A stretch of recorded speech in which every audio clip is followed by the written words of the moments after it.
Elrufai's old tweet in 2012 saying Jonathan was borrowing away the future of Nigeria resurfaces.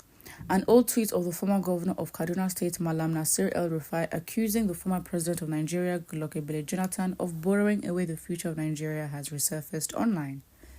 The tweet was shared on the official X handle of Nigerian politician Sam Amadi. The tweet is coming after the governor of Kaduna State, Uba Sani, accused Nasir El-Rufai of leaving a huge debt.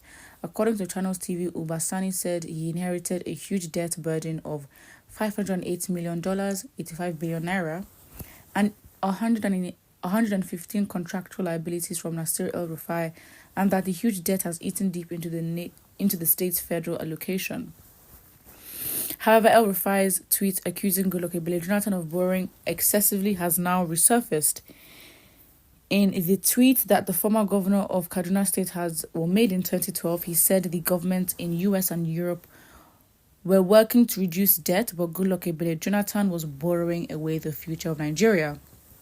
In US and Europe, governments are willing and are working to reduce debt and fiscal cliff. Jonathan is rushing to borrow away the future of our generation. Interesting.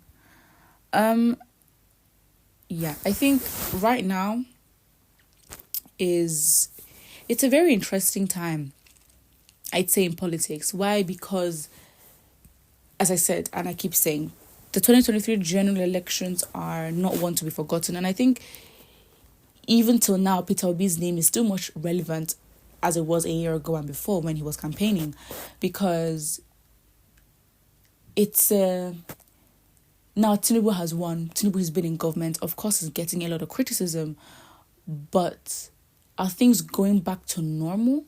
Because when you're on the brink of change, really, 2023, a lot of people did believe, and not for any far-fetched reason. I mean, we could see how strong the obedient movement was, and strong the Labour Party was. So there was strong belief in a different outcome than we have.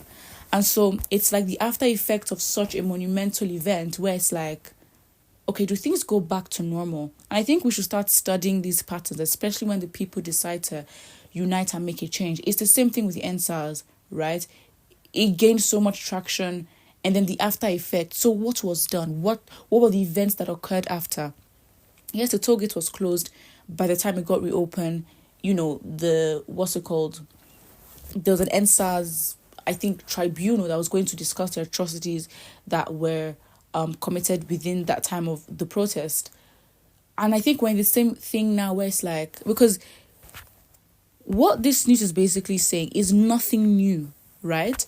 So even in the type of content, for example, and the kind of stories within the Nigerian political space going around, it's very, it's very, you can say cyclical, as they say, life is in cycles, where it's like nothing is really new. It's just a season of what happened before.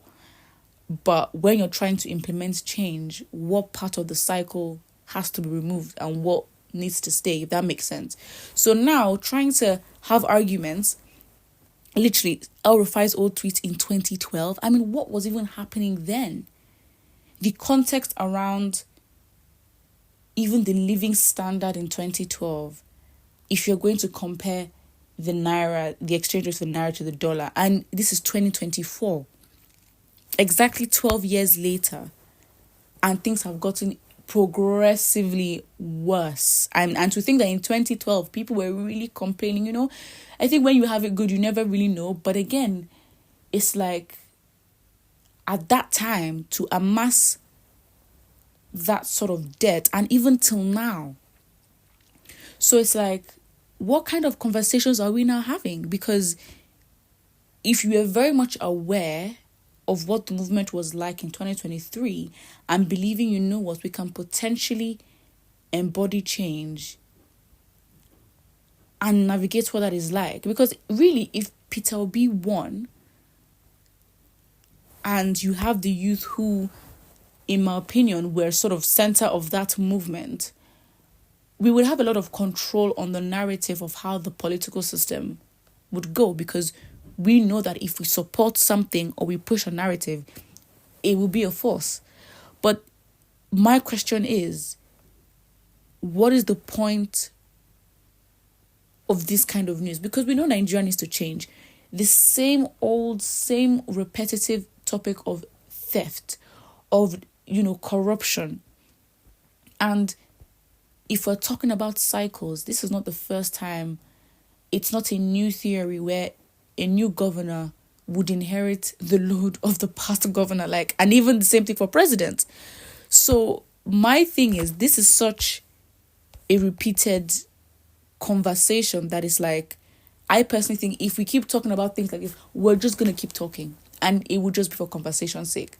And that's why for me, it's a bit awkward to have a conversation about this, because is this really the conversation we should be having?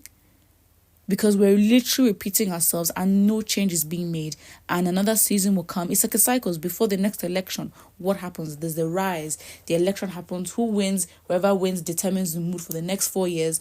Again, the same energy will come up for the elections. So it's a cycle. It's energy up and it comes down. Everybody's relaxed. Energy up and it comes down. And when the energy is down, things progressively get worse. But then what happens? Nigerians keep passing and jumping over the hurdles, but we keep jumping over the hurdles and things get harder, and we get that gratification that we're working hard. And yes, you work hard, and the fact that you can survive gives you that pleasure.